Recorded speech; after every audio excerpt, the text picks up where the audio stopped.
Hello friends, तो आज हम बनाकर तैयार करेंगे बहुत ही ज़्यादा टेस्टी एकदम क्रिस्पी क्रिस्पी सी दाल की कचौड़ियाँ एकदम हलवाई स्टाइल में, जिसे बनाना बहुत ही ज़्यादा आसान है। इन कचौड़ियों को आप हरी चटनी, मीठी चटनी या फिर दही किसी के साथ भी खा सकते हैं, या फिर आप इनको आलू की सब्जी के साथ भी खा सकते हैं। बहुत ही ज़्यादा टेस्टी लगती हैं।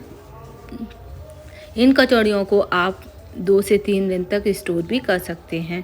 तो चलिए इन्हें बनाना शुरू करते हैं। मैंने यहाँ पर 2 कटोरी मैदा लिया है। आप आधी मैदा आधा आटा भी ले सकते हैं। तो इस तरीके से 2 कटोरी मैदा ले लिया है। आधा चम्मच हम इसमें नमक डालेंगे और आधा चम्मच मैंने अजवाइन लिया है। इसको इस तरह से हाथ से क्रश करके डाल देंगे इस तरीके से। अब हम इसमें डालेंगे मोयन। यहाँ पर मोयन परफेक्ट होना बहुत ज़रूरी है। तो मैंने 2 कटोरी मैदा लिया है। इसके लिए मैंने 4 बड़े चम्मच ये घी लिया है, जिसको गरम करके डाला है। इसकी जगह आप कोई भी ऑयल ले सकते हैं। सर्दियों का मौसम है, इसलिए मैंने घी को थोड़ा गरम करके डाला है, जिससे जो घी है वो मेल्ट हो गया है। अच्छे से इसको अच्छे से मिक्स कर लिया है। अब हम इसमें थोड़ा थोड़ा करके पानी डालेंगे। यहाँ पर आपको मोयन इतना डालना है कि जब हम इसको हाथ से बाइंड करें तो अच्छे से मैदा बाइंड होना चाहिए। तो अब हम थोड़ा थोड़ा करके पानी डालेंगे। इसका एक सॉफ्ट सा डो लगाकर तैयार कर लेंगे। जब भी हम कोई भी स्टफिंग वाली चीज़ें बनाते हैं तो उसका जो डो है वो हमेशा हमें एकदम सॉफ्ट लगाना चाहिए।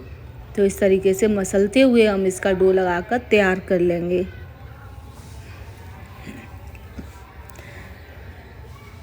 तो ये देखिए, मैंने सभी को इकट्ठा कर लिया है अच्छे से मसलते हुए, और इसका डो एकदम सॉफ्ट सा लगाकर तैयार कर लिया है। इस तरीके से अच्छे से मसल कर हम इसको चिकना कर लेंगे। अब हम इसको कवर करके ऐसे ही 10 से 15 मिनट के लिए ऐसे ही छोड़ देंगे, जब तक हम इसकी स्टफिंग बना लेते हैं। स्टफिंग बनाने के लिए मैंने उड़द की दाल ली थी। इसको 3 से 4 घंटे के लिए भिगो लिया है। दाल को अब मैंने पानी निकाल कर इसको दरदरा सा पीस लिया है। अब हम चलते हैं गैस की तरफ।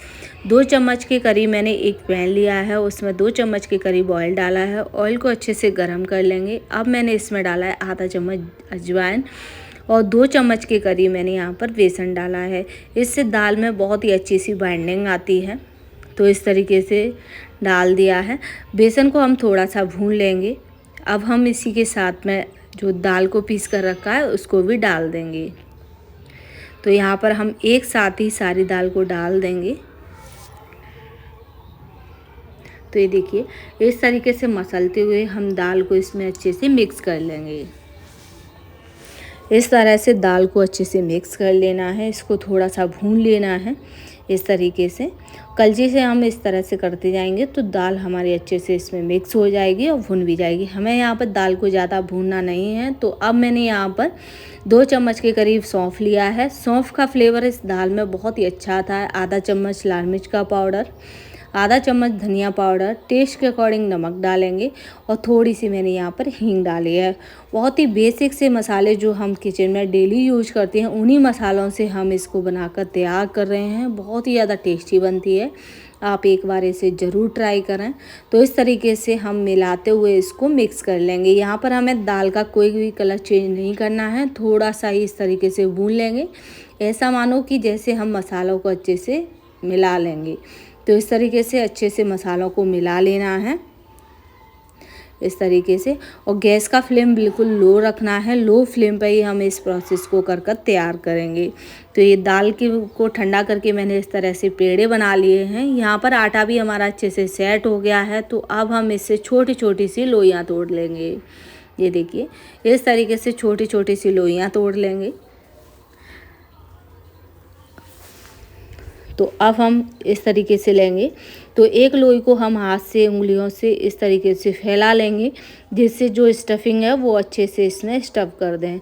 ये देखिए, इस तरीके से हमें इसको लॉक कर देना है। ये देखिए, इस तरीके से अच्छे से लॉक कर देंगे।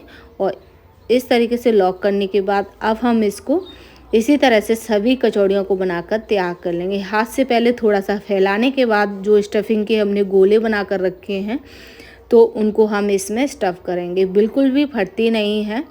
और आप एक बार इसी तरह से ज़रूर बना के देखें। बहुत ही ज़्यादा टेस्टी बनती हैं, एकदम क्रिस्पी बनकर तैयार होती हैं। आप चाहें तो इनको हाथ से भी फैला सकते हैं, या फिर 1 से 2 बेलन बिल्कुल बहुत ही हल्के हाथ से आप इसमें लगा लें।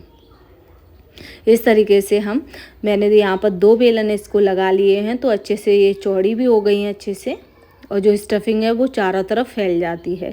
तो इस तरह से हम सभी कचौड़ियों को बनाकर तैयार करेंगे। गैस ऑन करके कढ़ाई में ऑयल को मीडियम गरम कर लिया है। हाई गरम बिल्कुल भी नहीं करना है, मीडियम गरम पर ही हम इनको इस तरीके से डाल देंगे। तो आपकी एक बार में जितनी कचौड़ियाँ आ जाएँ आप उतनी इसमें डाल दें। एक साइड से अच्छे से सिकने के बाद अब हम इसको पलट लेंगे और इसी तरह से दोनों साइड से अच्छे से अलटते पलटते हुए हम इनको एकदम गोल्डन ब्राउन का होने तक सेक लेंगे। इन कचौड़ियों को बिल्कुल भी हाई फ्लेम पर नहीं सेकना है, मीडियम फ्लेम पर ही सेकेंगे हम इन कचौड़ियों को।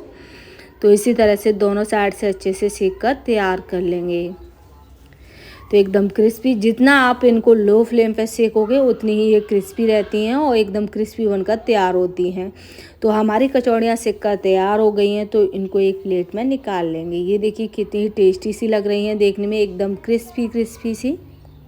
तो इसी तरह से हम बाकी की जो भी बची हुई कचौड़ियाँ हैं उनको भी हम इसी तरीके से सेक कर तैयार कर लेंगे। तो सारी कचौड़ियों को हमें इसी तरीके से तैयार कर लेना है। एक बार आप इनको ज़रूर ट्राई करें, बहुत ही ज़्यादा टेस्टी लगती हैं। इनको आप मीठी चटनी, हरी चटनी या फिर ऐसे ही खा सकते हैं, चाय के साथ खा सकते हैं। बहुत ही ज़्यादा टेस्टी, एकदम क्रिस्पी।